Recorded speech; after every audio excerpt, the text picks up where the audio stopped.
Well, hey, hot mamas, how you doing today? Welcome to Crazy Sexy Menopause. I'm standing here with Pam Grimm, Pam G Fitness. Oh, Pam Yeah, G Fitness. you Okay, got it. Yeah. I got it right. What? So let's just start. I'm Okay. just going to talk about you, Okay. and then you can talk about you, Okay.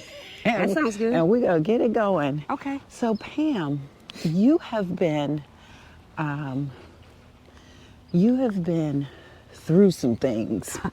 Oh, that's a good way to put it. I like it like that. Yeah. Yes, yes. So Yeah. tell me. Now, I know that you've come through. You've been, you're what, 30 years clean, and you have changed your whole life. I know that you were doing some social work, and you have a bachelor's and a master's degree in social services, Human resource resource. management is my Yeah. bachelor's, and public service management is my master's. Okay. And so let's just talk Talk about about, me. yes. Let's start with your menopause journey because Woo. you are, what's your age today? 65. 65. Get out of here. Wait a minute. I thought you was 60. I was 5 years ago.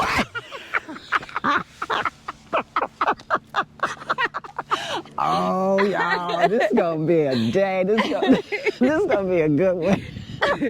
Yeah. Yes. So, Okay. I was thrust into Okay. menopause. Okay. I in 1981, I was 23, I believe, and I was diagnosed with endometriosis after Okay. a long, going to the doctors trying to figure out what it was. Nobody knew what it was, and then finally, I was diagnosed and was in a lot of pain. And so my first surgery was in 81, and they my removed gosh. my right ovary and my right fallopian tube. Oh my goodness. And they kept saying at that time endometriosis was commonly seen in white women in their 30s. Okay. And so, which is one of the reasons why I guess it was so hard to diagnose. I don't know. But which way are we going? We're gonna keep Straight. going this Okay. way. But I was during my menses. I would. It started in high school that I would have to be out of school 1 or 2 days a month, every month. Oh wow. Cramps really bad, pain, nausea, throwing up, all of it was awful. Wow. And so anyway, in 81, when I had my ovary and my fallopian tube removed, I still was having pain, and they kept saying that pregnancy might would cure it, but they treated it with a hormone. Oh wow. And anyway, in 84, I had another, because I had so much scar tissue and pain. I went back in for another surgery. They cleaned out the scar tissue. At that time, they removed my appendix. What? Because the endometriosis is like the lining of the it's tissue that's like the lining of the uterus. Right. But which way? This way. But it just Oh, it develops. You want to go this way? Yeah. It develops or deposits on the. You want me to stay on this side? On the outside of the uterus, and it causes all these what they call at that time chocolate cysts. It Okay. was dried blood. Yeah. Clumps. And so it was all in my appendix. So they removed my appendix, cleaned me out. Literally clean. No, not yet. Okay. Just cleaned out the scar tissue and, Okay. and the cysts. And so this was in 84. Okay. In 87, I had a total hysterectomy. Oh my goodness. Because, and at that time, that was pretty radical. Yeah. because I had never had children. I always wanted a son. I had never had children. And And you were they, how old I again? was, at that At this time, I time. was turning 28. Because it was in February '87, and I would have made 28. I would have made 29 on my birthday in February Okay. 25th, and so, but they had told me they didn't want to do the hysterectomy initially because I had never had children and I Right. was so young. Yeah. But I was in too much pain, Yeah. and by this time I had been married and divorced, so I wasn't trying to get pregnant, and I was Yeah, using, right. and I was using. Okay. And so I had a total hysterectomy, and in '87, and I don't remember. It wasn't right away that I started getting hot flashes. Okay. That didn't happen right away. That may have happened, maybe well, Did they put you on hormone replacement therapy? initially no. Really? Why was that? I have no idea. I don't. I have no idea. But initially, they didn't. But then, once I started getting hot flashes and didn't really know Yeah. what was going on, I went to Yeah. the doctor. Okay. And again, I was using, so I wasn't taking really good care of myself. But I finally went to the doctor, and they put me on hormone replacement. But that wasn't the first. My first medication was it wasn't a patch. I can't remember what it was. But eventually, I started on the transdermal patches. Okay. And I used those for 11 years. Wow. And I would have, the hot flashes were so, it was like, I'd be burning up from the inside, but it would start here. Yes. And then be here on my forehead. Yes. I'd be so embarrassed because I'd be in a meeting or something or at work and all of a sudden. Right, right. I know. Oh, Oh, my my God. gosh. It's crazy. Well, actually, I didn't have hot flashes. Mine were night sweats. Oh, I had night sweats too. But oh my gosh, I've heard of women who have been in situations where they start breaking out in a sweat, my and it's just uncontrollable, and there's nothing you can do. you can do about it but just ride it out. And try to be, Right. incognito with it. Right. Or I keep hitting the mic. I hope it's okay. Yeah. And, tapping. Yeah. Right. It's crazy. Oh, my God. But if you've never experienced that, I don't even know how to describe it where someone who has never experienced it could understand what it is I'm But you saying. know what? It's a good analogy, though. It's burning up from the inside. Yeah. And And it seemed like it started from up here. really. Now mine rose from like my lower extremities, and I could literally feel it just rising up until it gets To the up top. to the top of my head, and then it just it's just uncontrollable. It's ridiculous. Mine was started at the top and went all the way down. Wow. And I had night sweats as well. Really, really bad. But I noticed, We're gonna go back down. okay, what I noticed is that the older I get, I notice them more, the night sweats I don't have hot flashes as much, and I don't even have night sweats as much, but I do notice if I eat sugar, Yeah. Oh, yes. that exacerbates them, and I'm Yes. just, so I know not to do that. Yeah. Unless there I you want go. to suffer the consequences. Exactly. Exactly. That's exactly right. Yeah. And I noticed there was an episode that you did, you were talking about the more water you drink, the less they seem to come on. I've noticed that. Okay. Yeah. Very good. Yeah, Very the more good. water I drink, because I just upped my water. Of course, I haven't drank all the water that I need to drink for today because I knew, because it makes me pee. Yeah. Well, And the I knew I day need is to be, young. I need to be I near a know. bathroom. So. I know. Well, there is one in here. Yeah, see, I think I'm going to wait till I get home. I know. Unless I just cannot wait and have to go. Yeah, yeah, that's me. Yeah. That's me. So let's step to the side. Okay. Oh. Hi. Hello. Yeah. So yeah, I don't have them as much anymore. Thank God. And my mother, who was also forced into menopause Okay. by fibroids when Ah. she was, I think she was 48. Oh, wow. Okay. Yeah, I believe she was 48. She was in, it seems like it was 84. So, yeah, somewhere, anyway. And she had hot flashes and night sweats for many years Wow. after that. That's a lot of women have experienced night sweats and hot flashes for 20 years, the rest of their lives, and I've talked to women in their 70s and 80s who were still having hot flashes, and We, yeah, and their husbands were like, but I mean, if it's they seem to look at it as just another fact of life. It's a phase. There's nothing that you can do about it. right. You just ride it through.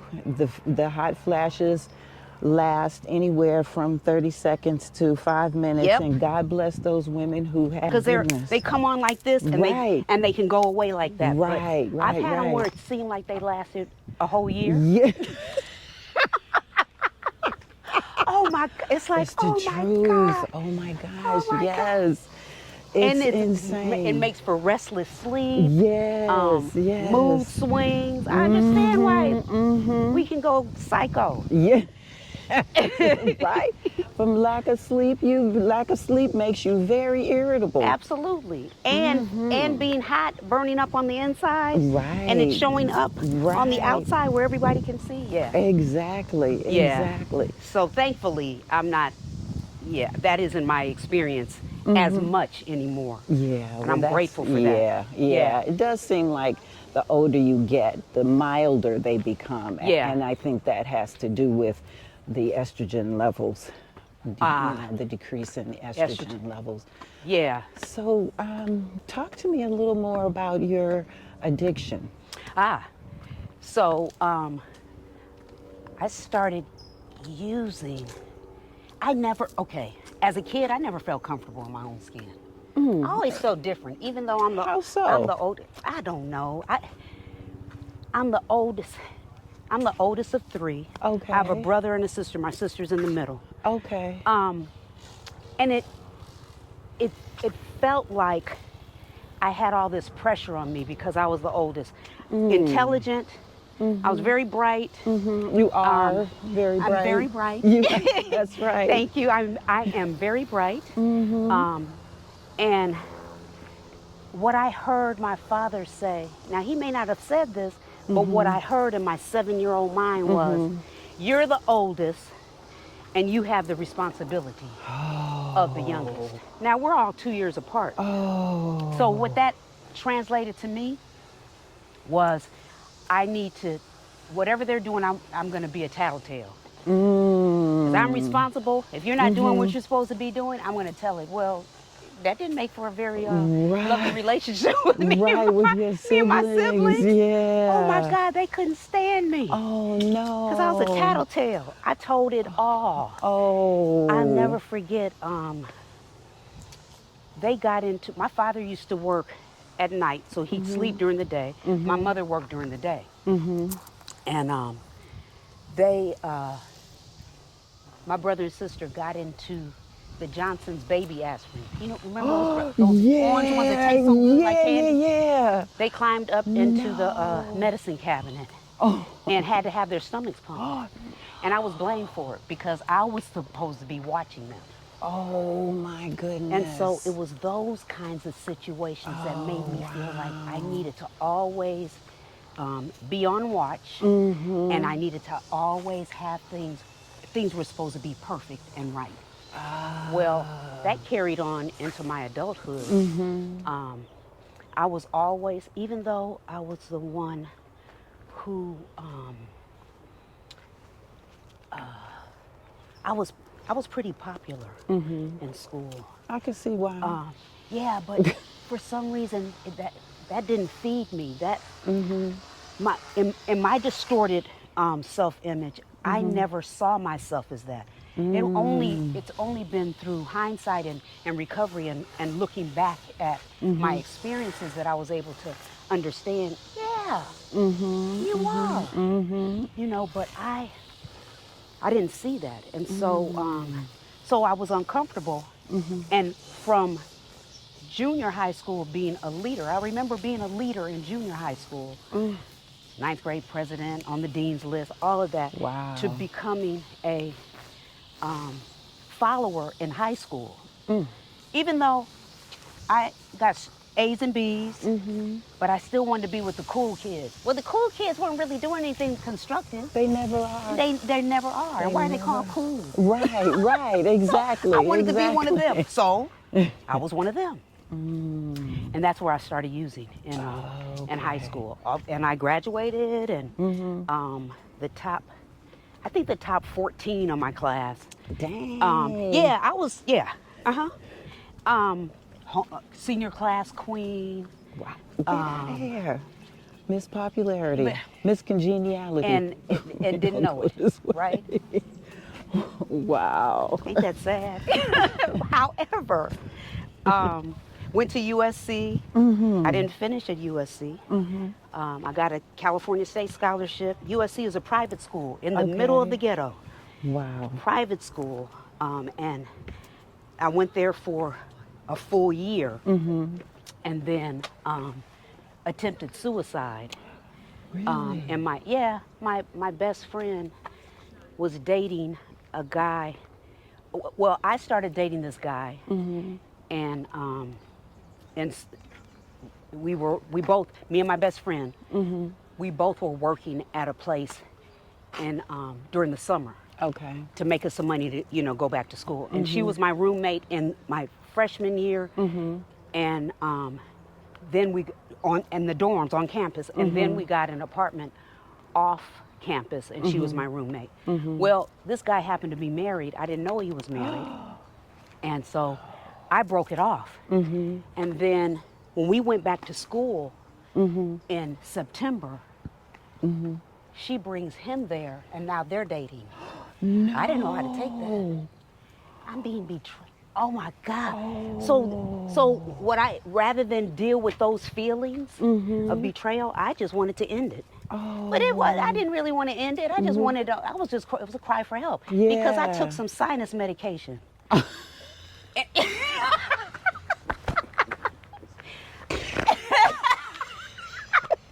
Wait, I had developed allergies in the warehouse that we were working in. I had never had allergies before, so I had access to sinus medication. So I took a whole thing of sinus medication. And Lord, that was. And at the time, you probably thought that was the best. That was the best thing that I could do. Yeah. I was doing the best I could. And so my mother, by this time, my mother and father are divorced. And my mother and her best friend said, "We're coming down there to get you." So they came down there, packed me up, brought me back to Oakland. And I made feeble attempts to go back to school. Okay. But by this time, I'm full blown in addiction. Oh. And Now, what were you? Crack. Started off with cocaine. Oh. Wow. Okay. It gave me a sense of courage, a false sense of courage, because I told you I wasn't uncomfortable, very uncomfortable in my skin, and so that graduated to crack, and I ended up not finishing school. Went back to school at junior college, Cal State Hayward, which is now Cal State East Bay. I went there, wanted to get into journalism, because I had skills and I had a network. I had people that were behind me. Wow. But the addiction is much stronger than Yeah. anything. So, Yeah. and I come from a family of of addiction. Oh, So I have really? got family history of addiction. My father, God rest his soul, was an addict.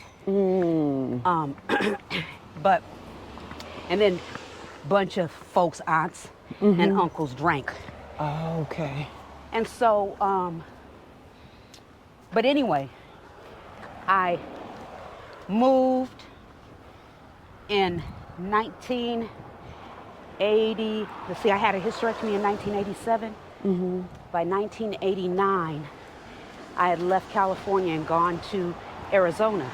My mother said, I had a cousin, may she rest in peace, first cousin, who was in the Army, stationed in Fort Huachuca, Arizona, which is like 70 miles southeast of Tucson. Okay. In fact, Fort Huachuca was mentioned in that movie. It's a black movie about the officer. Can't remember the name of the movie. But anyway, my mother said, can you take Pam with you when you go back to Arizona? She needs to get out of Oakland. As if it was Oakland that had me used. Well, you know, parents back in the day. Absolutely. You know, we don't know what we don't know. Absolutely. Yeah. Yeah, so I went to Arizona, and me and my sister went to Arizona, and it was just a matter of time before I showed up there. Because, you know, wherever you go, there you are. Yeah, there you are. And so I showed up, and the people showed up. When I showed up, the people showed up. So I started using there, and ended up getting involved with the drug dealer. And his family lived in Florida. Well, he was pretty big in this small town, so he was well watched. I didn't know that he was. Wow. He got raided, busted. I was in the house when it was raided. But I didn't have anything to do with it, so I wasn't busted. Nothing happened to me. But I ended up going to Florida with his family. Oh, wow. And there again, I showed up in Florida. Found the people find me. Started doing the same thing.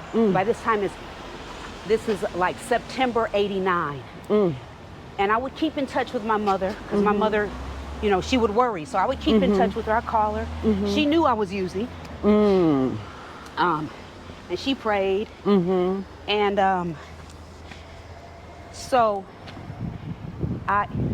Which was really all she could do. yeah. So this one particular time, this is September. Sidewalk. Okay, this is September '89, and she said my mother had left her job. My mother was working for Kaiser, nurse's aide at Kaiser, Kaiser Oakland, and she found out that her auntie, the one that she was really close with, her mother's only sibling, and her mother was deceased at this time, was dying of cancer. And so my mother left California, left Oakland, went to Nashville to take care of auntie. And she asked me if I would come and help her take care of auntie. Well, I did not want to go to Nashville. She asked me and my sister. I did not want to go to Nashville. Now, mind you, I was born in Nashville. Oh, I didn't know that. Yeah, I was born there, but I was raised in East Oakland. Okay, So gotcha. I lived in Nashville for a year and a half until I was a year and a half. And then my mother and father moved us to Oakland. My brother and sister were born here. I was born in Nashville. Okay. So anyway, I ended up going back, went back to Nashville to help my mother. And I had said, I'm not gonna use again. I am not gonna use again. After leaving Florida, I am not gonna use again. I didn't know anything about 12 steps or anything. I just knew about self-will, which really hadn't worked for me very well up until that point. Gotcha. However, I'm not gonna use. And so, Well, you know, when we talk about what we're not going to do, the universe comes to meet us and say, is that really what you want? right. You know? Absolutely. And Absolutely. it comes in the form of resistance. Yes. Yep. Absolutely. Obstacles or Yes, whatever. yes, You know. because my first party there, December 31st, New Year's Eve party, just met my cousin. I had never met these cousins before. Was at this party, and people were going in the back room, and they came to get me. Well, I always know what's in the back room. Yeah. And so it started all over again. But I had a job. I got an apartment. I got a car that was donated to me by one of my mother's cousins. And by 1993, my clean date is January 17th, 1993. By 1993, I was working, January of 1993, I was working at Vanderbilt Hospital, the place that I was born. Wow. Right? I was working in as a, I don't even know what my title was, but anyway, it doesn't really matter. No. But I was still using this one, and my brother, because we're all addicts, recovering addicts now. My brother worked for the same employer. He worked for Vanderbilt, and he had been using, and he went to treatment. Okay. And he turned me on to the employee assistance program. Okay. Or he brought that to mind for me. And so this one particular day, I had gone into my job, hysterical. I had been up all night, late to work, and probably about the third or fourth day in a row late. And I went to my boss and I said, I quit. And she said, why? And I said, because I've been using. And no, I didn't tell her I was using. I said, I'm having some personal problems. That's what I told her. I'm having some personal problems. And then as I said that, employee assistance program popped in my head from what my brother had said. So I said, I'm going to call the employee assistance program. She said, that's a good idea. I did. I'll never forget her name, Ellen, who was a member of AA. Thank you, Ellen. I went to her, told her what was going on. She said, the first thing you need to do is I want to get you a referral to a psychiatrist, right? And so he said, go back to your employer, tell them that you don't quit, but tell them what's going on. Be perfectly honest, because if you're honest, they can't fire you. If you tell them, and so I went back, told them, and they said, follow everything EAP is telling you to do. I said, okay. And so she took me to an AA meeting. I didn't get it. I didn't get AA at all, because I didn't call myself an alcoholic. Okay. But I happened to meet a guy there, this white guy who reminded me of Gene Wilder. Remember Gene Wilder, the actor? Yeah. He heard me share, because I said, when I opened my mouth, I said, I'm an addict. My name is Pam. And when you're in whatever house you're in, you respect the house you're in. I should have introduced myself as an alcoholic, but I didn't know anything about traditions or. And so, Well, now during that time, was there even a Narcotics Anonymous? oh, absolutely. Okay. Yes, NA has been around since 1953. Oh, okay. All And right. so anyway, after the meeting, the guy came up to me and he said, "Hi, my name is Bill." He may have said Bob. I don't remember. Yeah. And so he said, it sounds like you need to be at those other meetings. Now, my brother had told me about the other meetings, but I didn't know where they were. Okay. And so I said, what other meetings? He said, Narcotics Anonymous. He said, that's where I'm a member, and I have 25 years clean. But the only reason I'm at this meeting is this particular clubhouse we were at. There are meetings every day there. Okay. He said, I have an appointment and wasn't going to be able to make my regular meeting. And so I said, okay. He said, here's my number. He said, my mother lives with me. If she answers, just tell her who you are and leave a message. I said, okay. He said, because I'll meet you at a meeting on Wednesday night, right? Your angel. This was on a Monday. Absolutely. This was on a Monday. So on Wednesday, Tuesday or Wednesday, I called, asked for him. A woman answered. She said, he isn't here right now, but I'll give him the message. He told me, so he called me back and he met me at this NA meeting, right? Well, my first NA meeting was on a Wednesday night in Nashville, and Ellen from EAP was trying to get me into treatment. But because at the time she tried to get me in, I had 4 days clean. Okay. Insurance wasn't going to pay for it. Oh. They said that I had to had used within 48 hours. What? Or insurance, you got 4 days clean, insurance is not going to pay for it. Oh, so my goodness. I got clean through Narcotics Anonymous meetings. I never went to treatment. So anyway, go to the meeting, meet people. Some of the people I met there at that first meeting, I know. I still know. Some of them have since transitioned, made their transition. But anyway, it dawned on me, maybe a year later, may have been less than that. I had not seen Bill, Bob, whatever his name was. Yeah.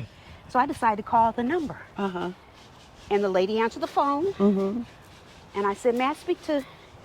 She said, there's no Bill here. I said, oh, okay. What? Maybe I'll call back. Wow. So I called back, said the same thing. She said, ma'am, there's no... And I said, well, is this? And I read the Your number number? back to her. She said, yes, but I've been here 20 years and there's never been a...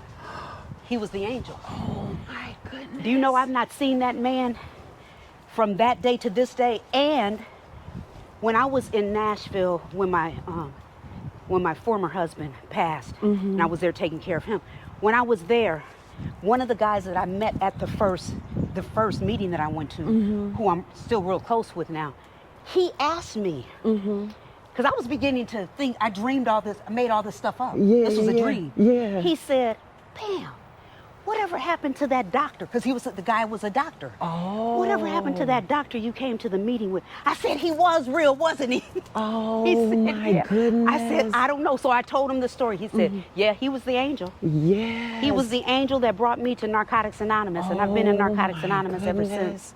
My life has changed as a result. And of course, with the other teachings,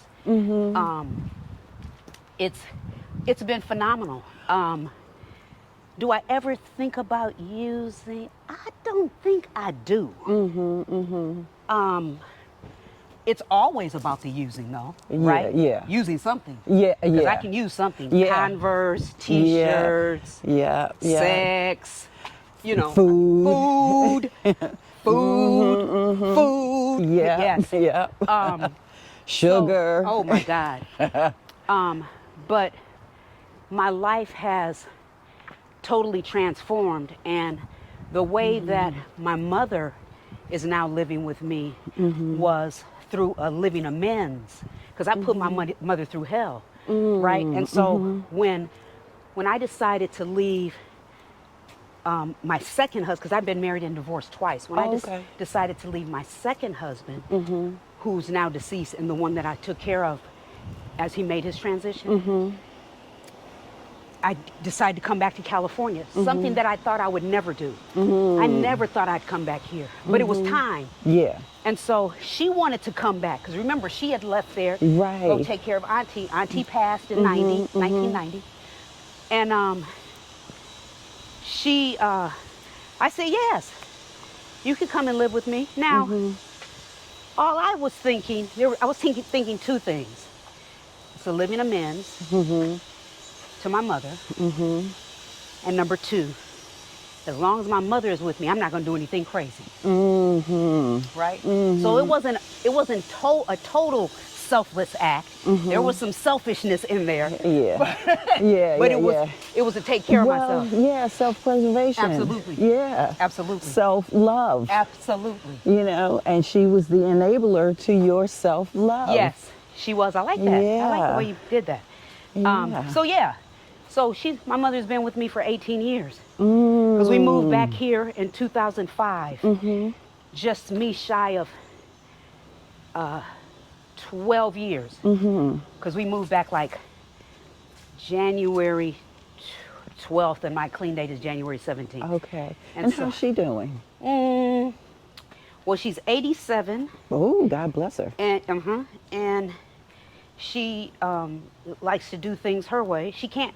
It's hard for her to hear my suggestions. And because I don't have I don't have as much patience as I would like to have with my mother. So that's been one of my prayers.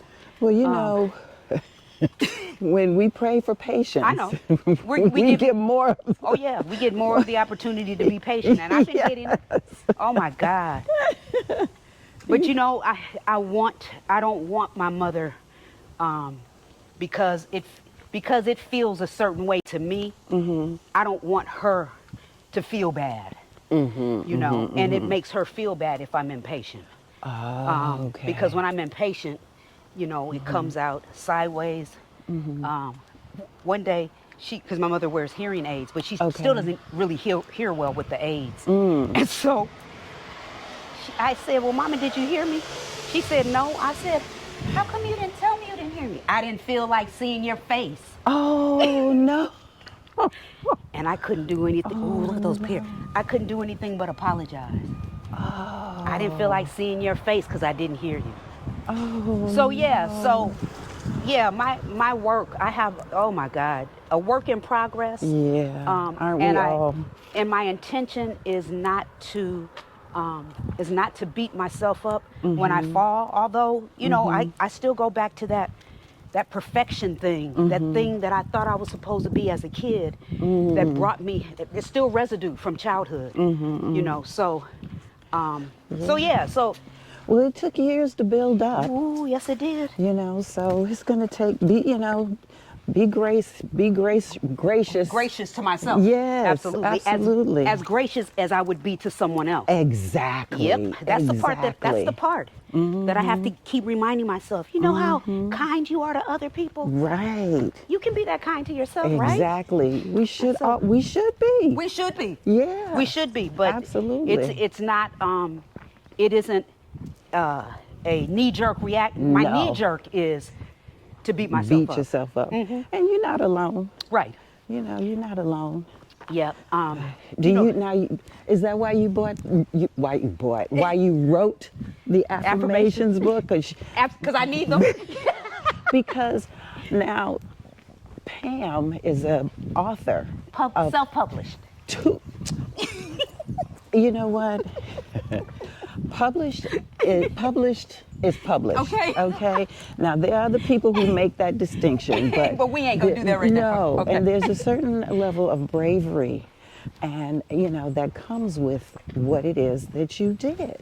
You're right. You're and absolutely strength, right. and and resolve, and so I applaud you. Thank you. I applaud you for doing that. Thank you. And it's amazing. Yeah, so tell us the name of your two books. So Not one, two books. So the first one, well, they're both entitled #Empowered. Okay. The first one I wrote during in 2018. Okay.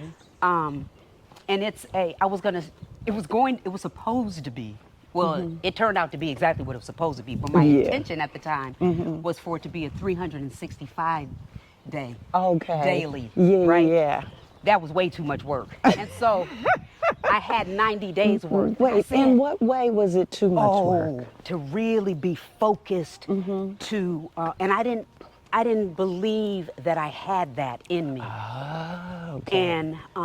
And my business coach had said, Pam, what do you think about earning another stream of income, having another stream of income? And I said, what do you mean? Because she knew I was doing a book. And she said, you could do a book. You could, and I said, oh, I know what happened. I lost it.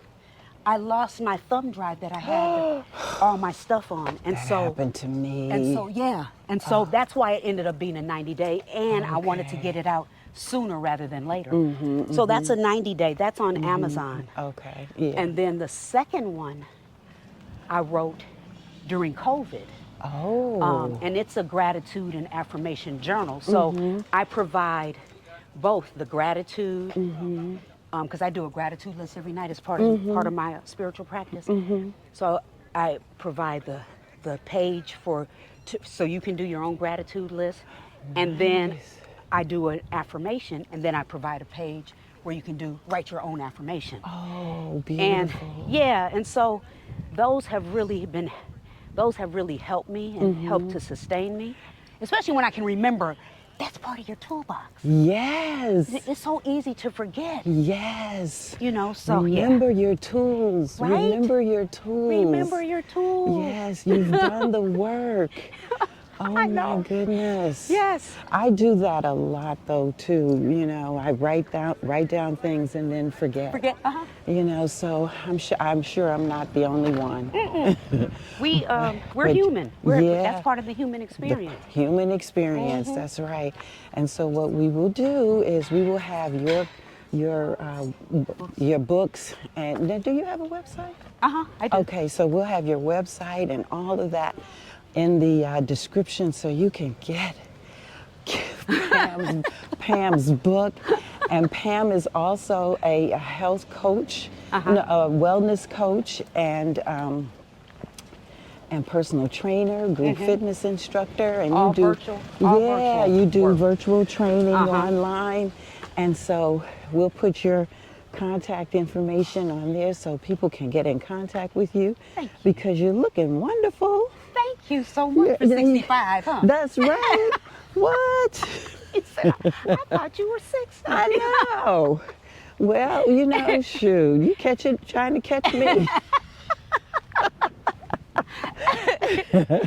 You're the one that looks fabulous. No. We Well, look thank fabulous. you. Well, thank you. Thank you very we look much. fabulous. Yes. And, you know, we're really out here trying to tell people that, you know what, when you get into your 50s and 60s and 70s and beyond, your life is not over. Right.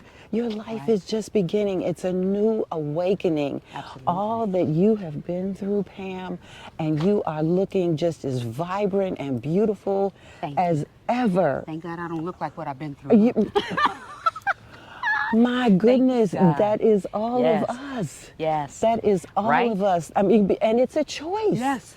It's definitely a choice. I mean, we could choose to look a certain way, but that is not who we are. Right. And we have gifts, all of us Yes. have gifts that we have to give to the world. Absolutely. And it's about self-love, and it's really about, you know, it's not selfish Right. to take care of yourself. Right. It's self first. It's self first.